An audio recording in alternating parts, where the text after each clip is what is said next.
Oi, eu sou Cristiane Mello, sou professora do curso de Arte e Mídia da Universidade Federal de Campina Grande. Vou apresentar para vocês uma pesquisa intitulada Percepção Visual e o Tátil, Arte, Inclusão e Experiência Estética. Essa pesquisa faz parte já de estudos que venho realizando sobre artes visuais e acessibilidades, principalmente para o público com deficiência visual e baixa visão. Eu entendo a percepção tátil como um recurso sensorial que pode estabelecer mecanismos comunicacionais e que vai transpor algumas sensações que outras percepções podem não alcançar. Infelizmente, nos espaços museológicos brasileiros, a gente não tem essa exploração desse recurso, né, o entendimento de como ele pode ser benéfico para a experiência receptiva artística. Essa pesquisa ela visa romper com essa hegemonia visual, com essa preeminência em que a gente vive dentro de uma cultura visual. Para isso, eu trouxe dois exemplos. O primeiro deles é esse do Museu Oscar Niemeyer, em Curitiba, que vocês estão vendo na imagem, o Pátio das Esculturas, onde a gente tem 14 obras tridimensionais de artistas brasileiros, a grande sua maioria neoconcreto, em que a gente vê, na imagem vocês conseguem ver várias esculturas. Essas esculturas, elas podem ser tocadas, tá? Por qualquer pessoa, basta ter a intenção. Mas não é só isso, o próprio museu tem um programa chamado Mão para Todos, em que esse programa você tem réplicas táteis, a legenda em braille e a audiodescrição dessas obras. Então, por meio do piso podotátil, as pessoas podem ter acesso a essas réplicas e podem conhecer essas obras. A gente pode perceber que são recepções um pouco diferenciadas, porque na obra original você vai ter essa escala maior, vai sentir melhor o material. Em compensação, nessa réplica tátil, você consegue ter a compreensão dessa totalidade. Pode comparar uma obra com a outra e qualquer pessoa pode tocar, qualquer visitante pode tocar nessas maquetes.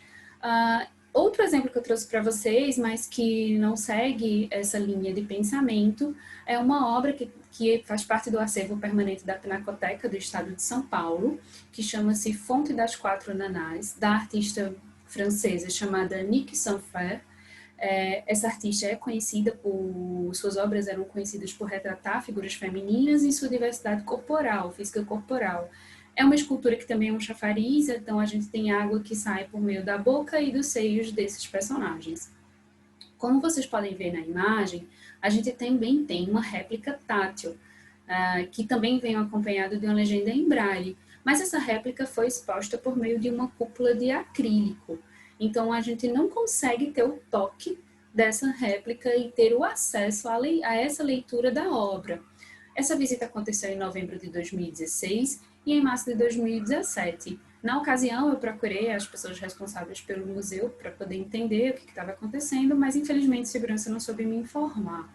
É um pouco também contraditório, na verdade, bastante contraditório, a gente entender que em 2013 existia uma ação que mostrava o processo de restauro dessa obra. Então, as pessoas que visitavam a Pinacoteca, eles podiam visualizar como é que estava sendo esse processo de restauro.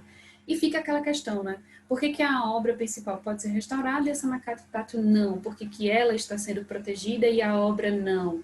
E como fica essa questão de acesso? Essa inclusão, essa acessibilidade está, de fato, acontecendo? Então, a partir desses dois exemplos, eu trago algumas reflexões para a gente. Entendo que muito desse distanciamento da percepção tátil acontece por essa cultura visual a qual estamos inseridos, em que no próprio ambiente educacional a gente tem normativas, leituras críticas e analíticas da imagem, né, por meio desse alfabetismo visual, que não está errado, mas não é só isso. Dentro de uma perspectiva, por exemplo, de Merleau-Ponty, onde é que ficam os outros sentidos, esses ciclos do sentir, que também podem trazer e que proporcionam conhecimento, não é? O Jonathan Crary, quando ele vai estudar essas técnicas do observador, ele fala que essa hegemonia visual a qual estamos vivendo por meio das redes sociais, dos aparatos tecnológicos, das mídias, ela não é uma questão atual, ela acontece principalmente nessa virada do século XVIII para o século XIX, quando a gente tem, então, a Revolução Industrial que separa os nossos sentidos e aqueles que têm assimilações mais rápidas, mais diretas, eles vão ganhar esse privilégio, como é o caso da visão. O próprio Guy Debord, quando ele fala da sociedade do espetáculo, ele fala dessa tendência ao fazer ver, do ver, né? E aí o sentido da visão também acaba sendo bastante explorado.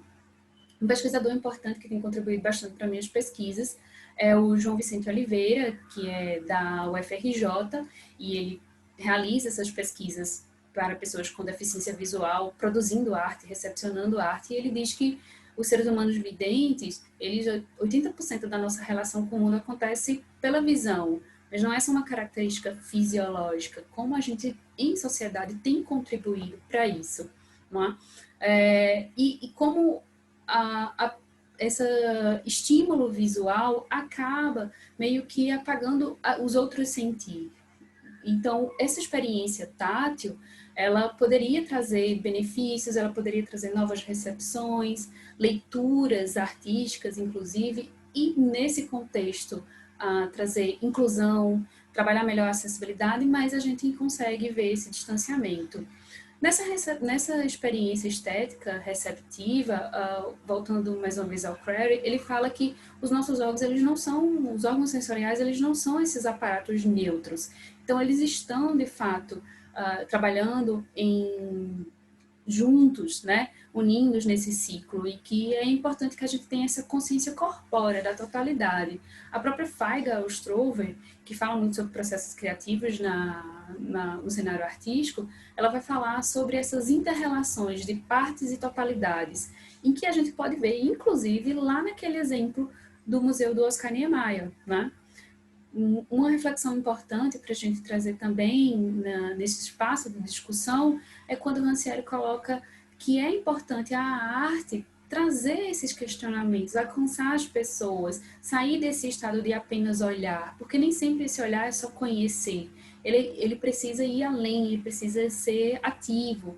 A gente não é só um espectador, a gente pode ser intérpretes ativos desse espetáculo. E aí, quando, por exemplo, a Pinacoteca ela não possibilita esse toque, esse acesso, como essa obra está chegando às outras pessoas, né? Então, como que, você fala muito da partilha do sensível, como ela pode ser partilhada dentro da nossa coletividade, da nossa individualidade, se não temos acesso a ela. Então, eu queria apontar também, dentro desses exemplos, algumas questões para a gente refletir, como, por exemplo, em 1948, a própria ONU faz essa Declaração Internacional dos Direitos Humanos, que vai influenciar bastante a nossa legislatura aqui no Brasil, em que todos e todas é direito, né, ter acesso à vida cultural da comunidade. Mas isso realmente acontece dentro desses espaços museológicos, das galerias, das instituições públicas? A última pesquisa do IBGE, do ano de 2010, aponta que 24% da população brasileira tem alguma deficiência e que 18% dessa população vai ter alguma dificuldade visual. Essas pessoas estão incluídas na nossa sociedade, como a arte pode fazer refletir, né, sobre essa parcela, como ela pode alcançar, quais são os nossos mecanismos de acessibilidade. Então, são essas questões que vão permanecendo e conduzindo essa pesquisa. E aí eu trago, por exemplo, a EBI, a Lei Brasileira de Inclusão, em que ela diz que todas as produções e instituições culturais são obrigadas a adequarem seus espaços e conteúdos ao acesso de todos e todas. Mas é isso que a gente vê, sabe? Então, é basicamente esse questionamento que eu queria deixar para vocês, para que a gente possa cada vez mais olhar para esse mecanismo no qual estamos inseridos, perceber que a percepção tátil e as outras percepções podem ser exploradas e vai trazer conhecimento, né? E que elas podem ser ali realizadas. Bom, espero que vocês tenham gostado da apresentação, me coloco à disposição para qualquer dúvida, coloquei aqui meu e-mail e agradeço a todos aí pela participação.